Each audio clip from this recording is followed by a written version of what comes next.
It's almost eerie, isn't it?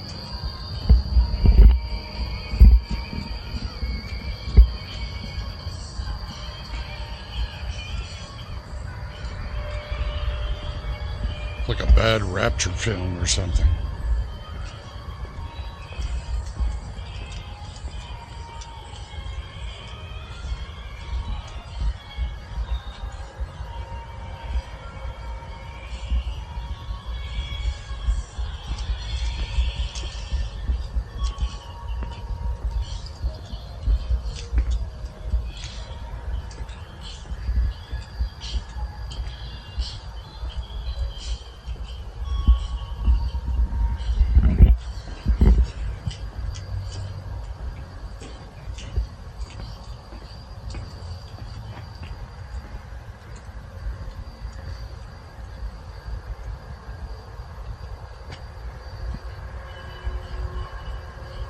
Yeah, it's definitely eerie.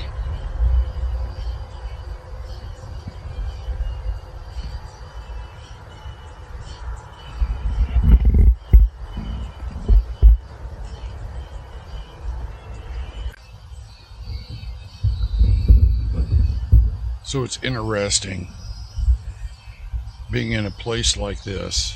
It's almost like a town center, a village, if you will, with shops and places to live, and there's not a soul around. It's a very odd thing. It's a very strange existence. If you were to go around like I do so much at night, you would see places like this all over where there's hardly any people. And if this was all that you experienced, you might be tempted to think that you're either a ghost or there are no people.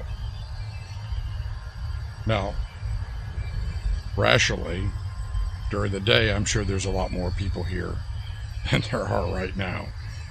But it's only about, it's not even 10:30 p.m. And there's no one out. And in a weird way, as beautiful as this is calm, and, you know, it's an interesting place to hang out. It's a cool place where you could sit and actually work and, you know, talk to people. No one's out.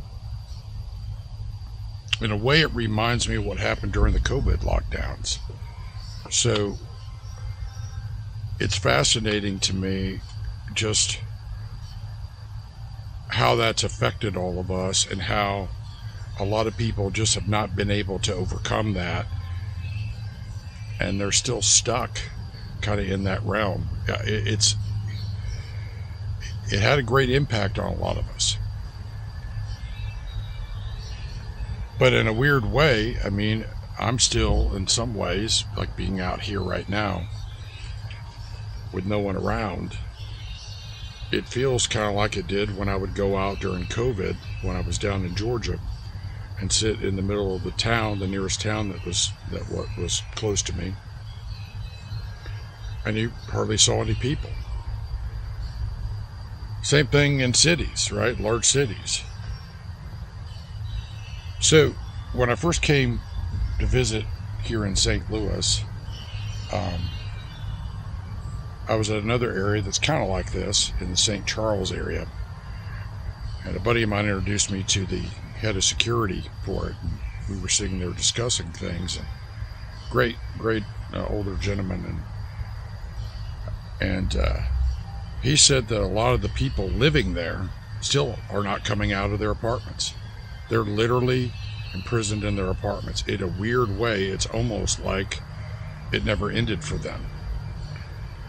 And he said that there have been a lot of suicides over the last 3 years, and that the level of fear has gripped people to such a degree that even though they have incredible environments like this to, be around people and go out and actually live a little bit and kind of reacclimate to being around people, they've not been able to do that. For whatever reason, the fear has gripped them and enslaved them to such a degree that they are literally their own condominiums, their apartments, right, their lofts have become prisons.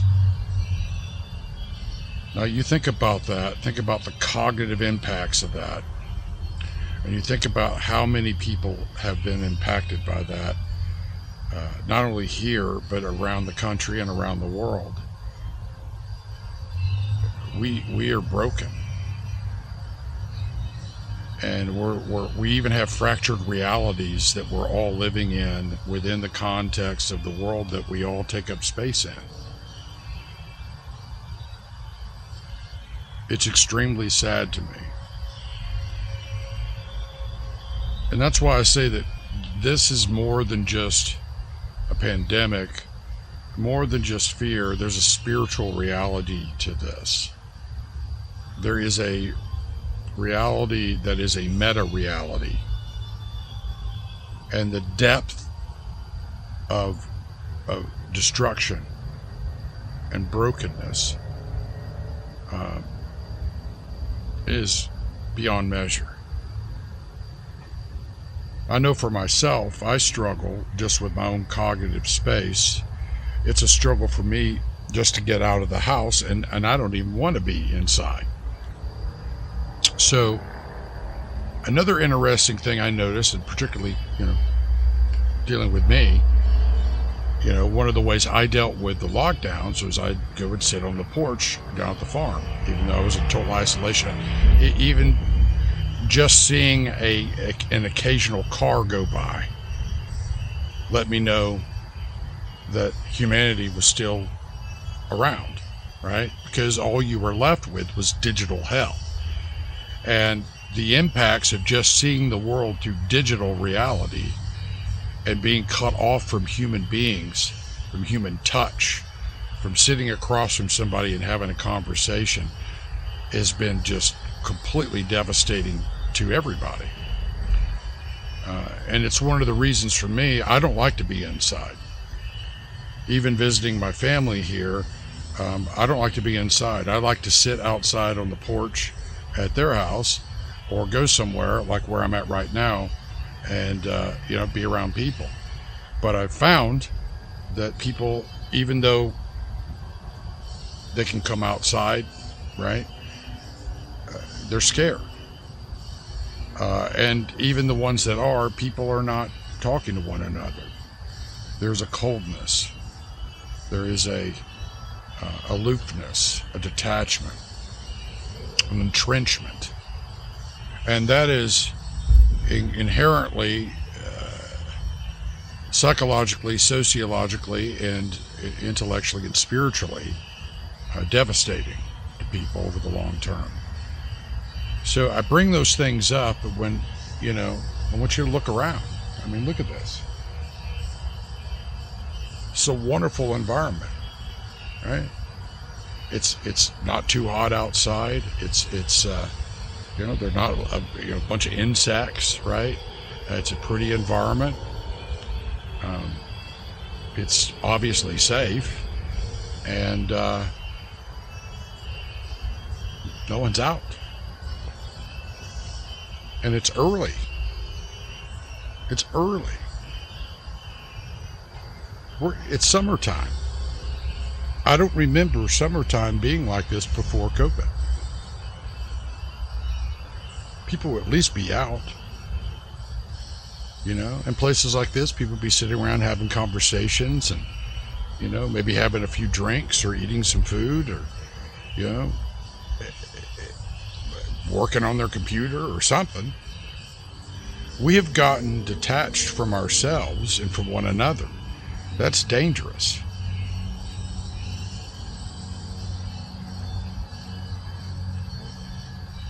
when you look around, it makes you wonder if this is what, this emptiness, this vacancy, this lack of people, this lack of life, if this is in some ways like a metaphor for what people feel like inside. You know, we've all been harmed. We've all been affected. And reality has been shattered. And I'd be a liar if I told you that it's difficult to rewire my brain and get away from social media and looking at stuff on the internet and trying to figure things out and just going out and living. It's difficult. I have to force myself to do it. But it's the best thing I can do. Because we've been wired in our heads and in our bodies, biochemically, physiologically, right? And psychologically in some ways,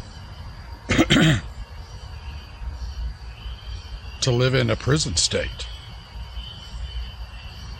Now, no one's forcing these people here to stay home, or to stay inside, or to stay away from one another, but we're acting like China. Now think about that. There's a definitive reality to this, a spiritual reality that has occurred that I don't think people really grasp. And it's definitively destructive to society. Society can't keep going on like this. You can't have a functional society when everybody is ruled by fear.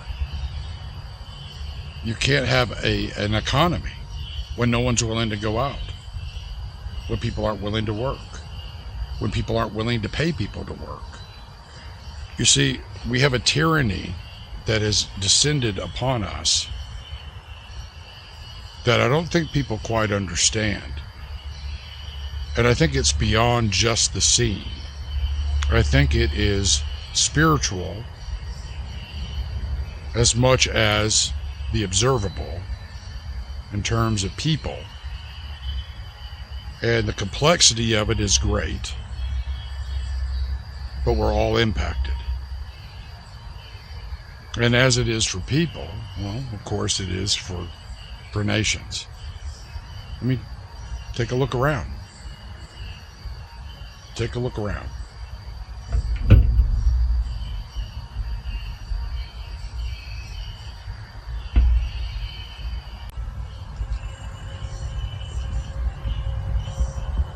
See what I mean? Beautiful summer night, not a soul around.